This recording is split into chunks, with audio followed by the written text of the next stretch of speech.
So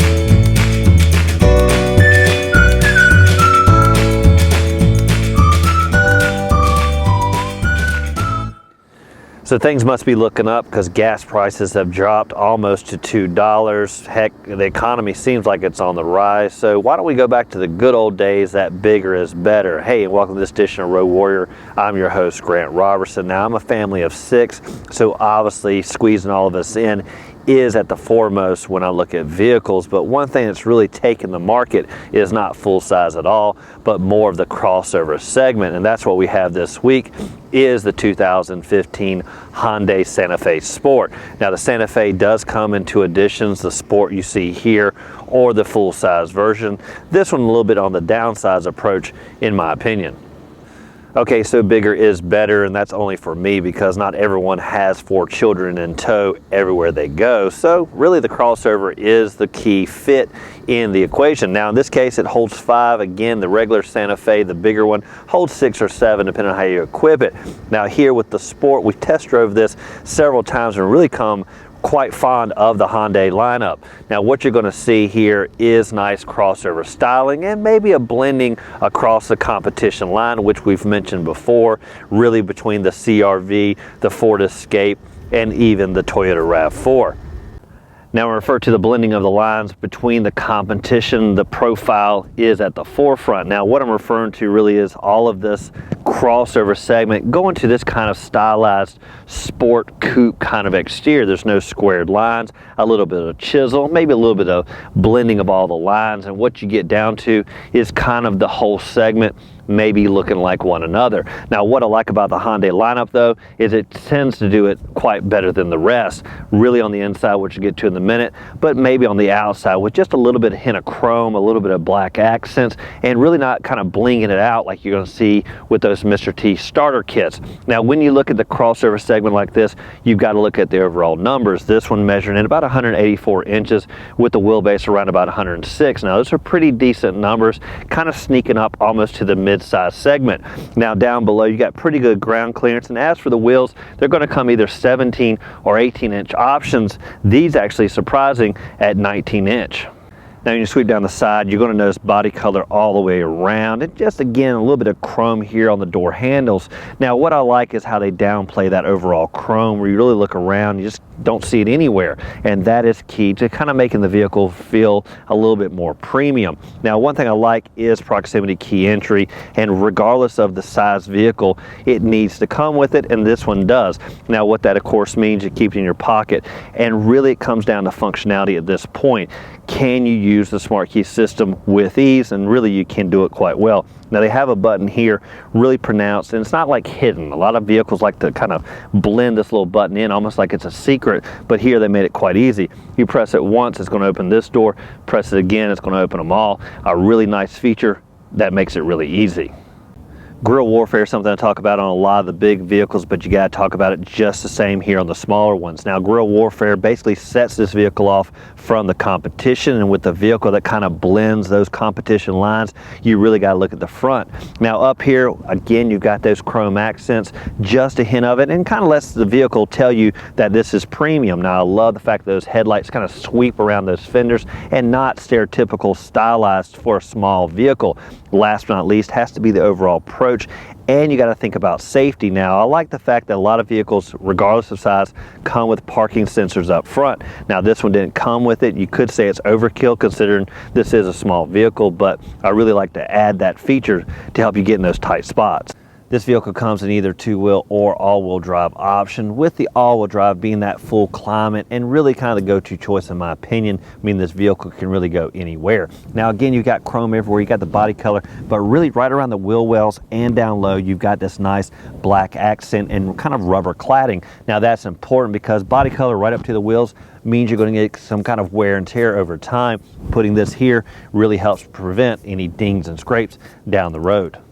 Before we sweep around to the back, one design element I like has to be the rear glass kind of setup. Now it kind of angles back to the rear cargo area, kind of sweeps up just a little bit, and really takes your eye to the back end of the vehicle versus the old standard kind of cheap squared windows. That's more of a kind of a perfection they added in. Now as you look at the rear cargo area, one thing you'll notice is this rear spoiler on the back glass. Again, this is the sport model, so they got to step it up just a little bit. Now we don't have the parking sensors up front, but one thing we have in the back is a little bit of ease, and it's the rear power hatch. Now you can use the key fob or press right here, and it's going to rise to the occasion. Now could this be a little bit of overkill? Well, for me it worked great when we went to the grocery store and hands full of bags. Now when you look at the rear cargo in comparison to a sedan, this is where this vehicle wins out. Really more than doubling the amount of space compared to a sedan, averaging about 35 cubic feet here.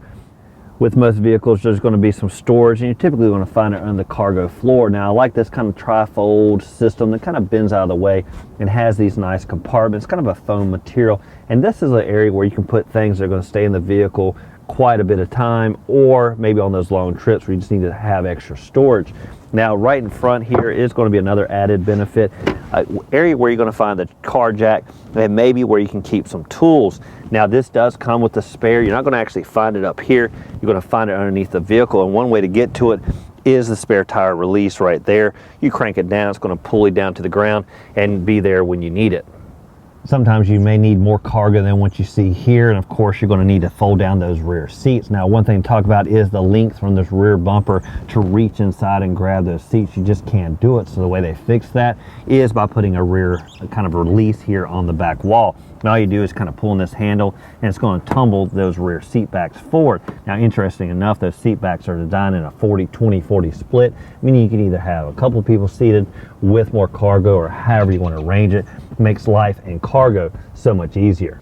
Legroom numbers are important, and most people look at the front, but really on this vehicle the backseat numbers are almost as important. Now by the numbers, you're looking at about 39 inches of space, with up front being around about 41. Now what does that all mean? There's plenty of legroom anywhere you sit, and one thing that's helping with that has to be the design of the rear seat backs. They kind of curve in just a little bit and have little niches for your knees, giving that space that you're looking for. Now as for overall comfort, the seats of course are enveloping, and they added heated seats to help it even more comfort, even 2 levels to kind of dial in your specific temperature. Last but not least has to be the rear sunshades. Pull them up and help cool things down.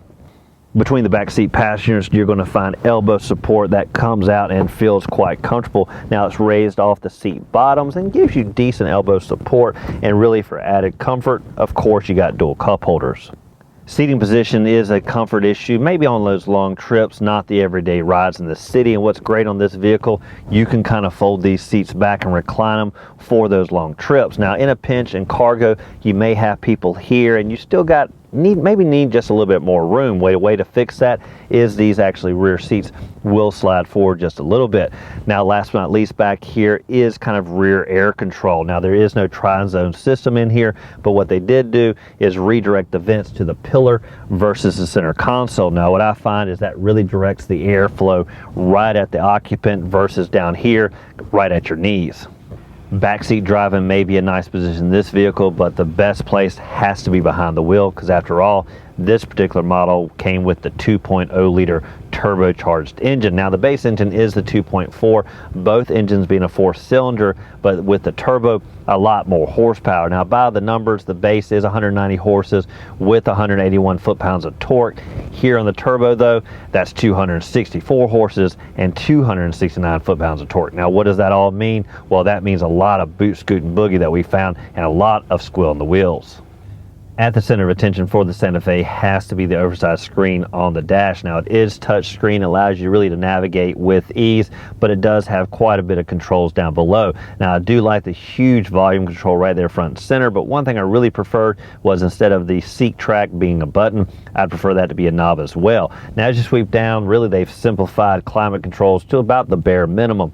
A real simple, huge fan speed with dual climate controls on both sides. Now that's going to relate to a digital readout up above with some mode select here just the same. Now both engines do come coupled with a 6-speed automatic transmission, and it does have kind of a sport mode when you pop it over here. Now again, this was the turbo edition, and I just didn't need to put it in that sport mode because after all, it had plenty of pep in its step regardless how you shift the transmission. Now down here you're going to find some hookups for electronics, dual power outlets right here, and some USB connection down below with an auxiliary jack just the same. Now one area I like about right here is it's kind of a catch-all for anything like change and dollars should you need a place to put them. As for the gauge cluster, you're going to find the old standard tach to the left and the speedometer on the right. Now in the center is a digital readout, and one thing I couldn't find even with all the information it displayed was a specific digital readout for the speed. Instead, I had to kind of look to the right at the good old needle and kind of guesstimate about what I was going.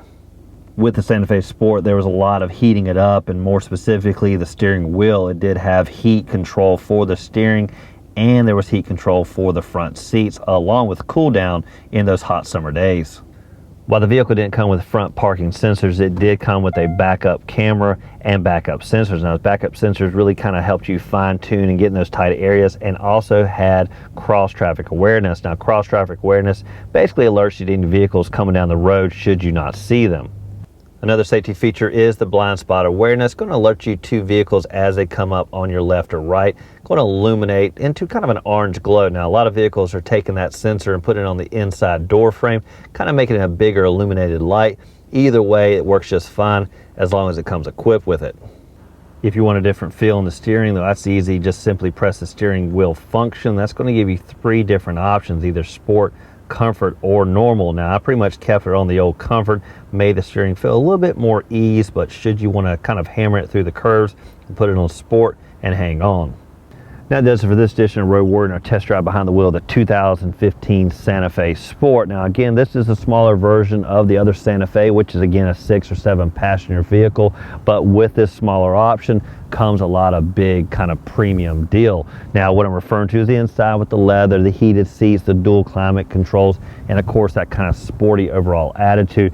And what Hyundai has really done well is set itself apart from the competition. Now again, I'd like to thank you for watching this edition of Road Warrior. As always, keep both hands on the wheel and eyes straight ahead.